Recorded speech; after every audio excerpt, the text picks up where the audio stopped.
Yo también tengo una yepeta. Alright guys, today we got Brian in action.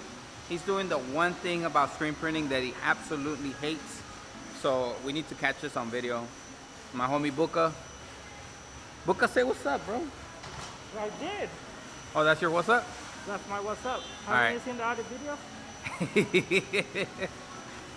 Alright. He said he wanted to see Brian working, so we're gonna show him working.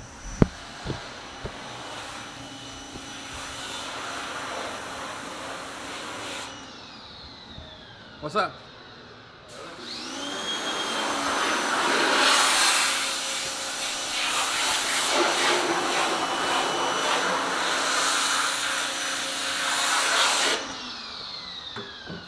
What is this one for? That's killer. Doing some killer stuff. That's the degreaser, bro. I was telling the viewers that you don't like reclaiming. I'm not. I don't think anyone does. I don't know. I don't mind it. Robert doesn't mind it either. I think you're actually the only one that doesn't like it. That might work. The one thing in screen printing you hate? Oh yeah. It's like washing dishes. Nah, not at all. I'll work washing dishes. I got some dishes at the house that you can wash. You ain't down. I would never wash dishes in my life. Alright guys, so what you guys saw yesterday was Brian reclaiming. He definitely doesn't like it, but he's gonna come back today and do the same thing. At least for more than half of the day. Robert's been doing better. Finally was able to hold some food down for once. So hopefully he starts gaining a little bit of muscle weight. Hi Robert. Yeah, been going to the gym. I don't know. Nothing's happened. Nothing happened. Alright guys, so a long time ago I said that I wanted to put LED lights on the bottom of my automatic press, and I finally got around to it when we were shopping for the things we need at the Airbnb location in IKEA, and we ran into these LED lights that are pretty much already just ready to install, and then they have an adhesive backing so I can stick it to the bottom of the press. And my idea was, if those are the color changing ones, if I'm printing like red t-shirts, I can put red lights underneath. And the good thing about this whole situation here is that I have the power outlets over here, so I can just run like a piece of tape, that way nobody trips on the cord, and then just go ahead and tape the whole bottom of the press. In order to do that today, we need to kind of clean the floor around here. We've been printing a lot, so it's been building a lot of dust. If we get to it, Robert is gonna clean the press today a little bit. Okay, I'll clean it. We're gonna go ahead and install the LED lights. This was only like 34 bucks on IKEA. So hopefully they look like I want them to look. If they're just white, you know, that's cool. It's kind of like a neutral color, so I'm not worried about it. But been wanting to do it for a long time, and I finally got around to it. So let's see what they look like. All right, so there's not a whole lot of science to this. All it is the strip rolled in here, and he has the end connection.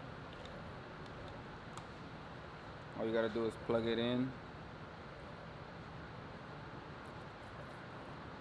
And this has a 3M adhesive backing here, so you can stick it to the bottom of whatever.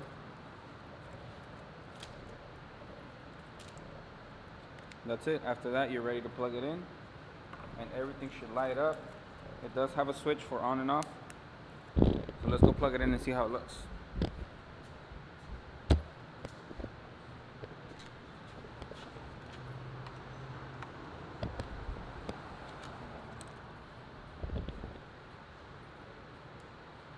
Okay,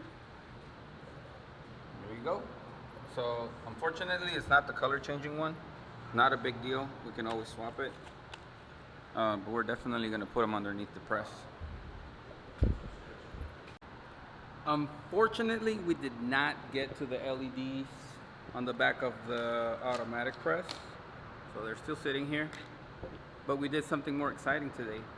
We finished 3 more of those table signs, if you want to call them, and we just finished epoxying them. 2 of them are finished. One of them I'm still gonna release the bubbles with the heat gun. So I'm gonna go upstairs and have my dad hold the camera Well, I'll show you guys how to do that. But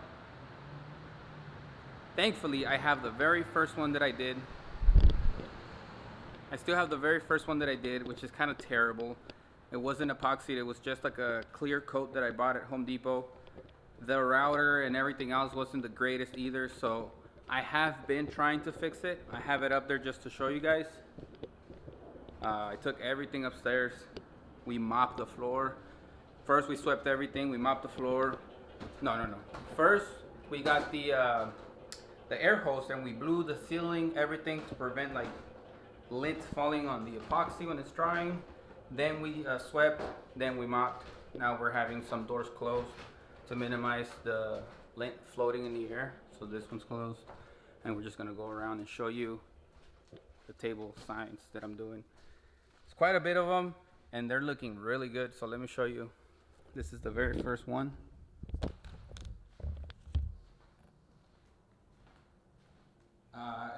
It looks dull because I started sanding down the clear coat that I put on there, and you can see the rough edges from the router. So I'm still gonna work on that one. I think it still can be fixed. But most recently, we sanded this one down from this. We started at 1,000, 1,500, 2,000 grit, and we finished with the 3,000. After that, we polished it. So this one looks pretty good. That would be the actual final product. Those were like the very first ones that we started doing, but now in the most recent ones that I'm gonna start offering, they're gonna have the option to hang it. So you can unscrew the legs and hang it, make it like a sign, and put it in your garage or in your house, it doesn't matter. Or you can use it as a display for your shop, like a coffee table or something like that.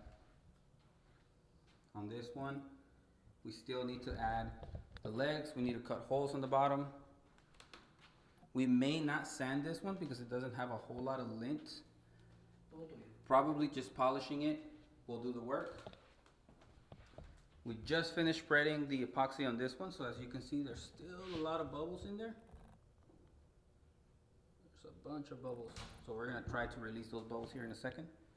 This one was the first one we did today, which was about 30 minutes ago now. And you can see this one looks really good. That's the third one and final one for the day. After that, we're gonna have like a 7-foot table that we're working on for a customer. By the way, that's gonna be a gift that I'm giving to Devin Booker from the Phoenix Suns. That is from a maybe local clothing brand. We took the design. It's not for sale. We're not selling that. We will not sell that. But I am gonna try to gift it to Devin Booker, which is the guy that's on the floor. And by the way, they're doing good right now in the playoffs.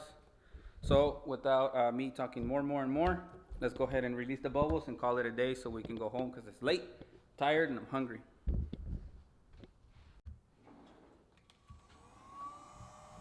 All right, so the settings on the gun is it's low heat, but I do work it a lot. And as you start heating up the epoxy, it releases the bubbles.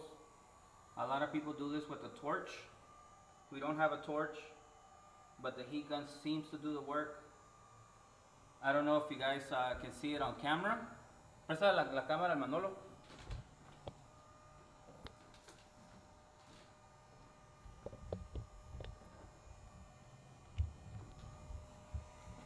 I'm not sure if you guys can see when the bubbles are being released with the heat, but the more you work it, the more you get them out. Some are super obvious, especially the bigger ones.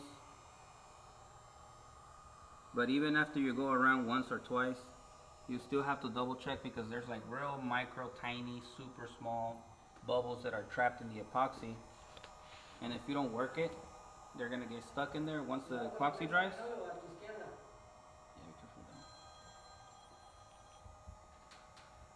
If they get trapped in there and the epoxy dries, that's it. There's no getting them out. Game over. Game over. Alright guys, so that's going to be it. That was me showing you guys these last tables that we've done. I'm yet to perfect this, but we are getting better.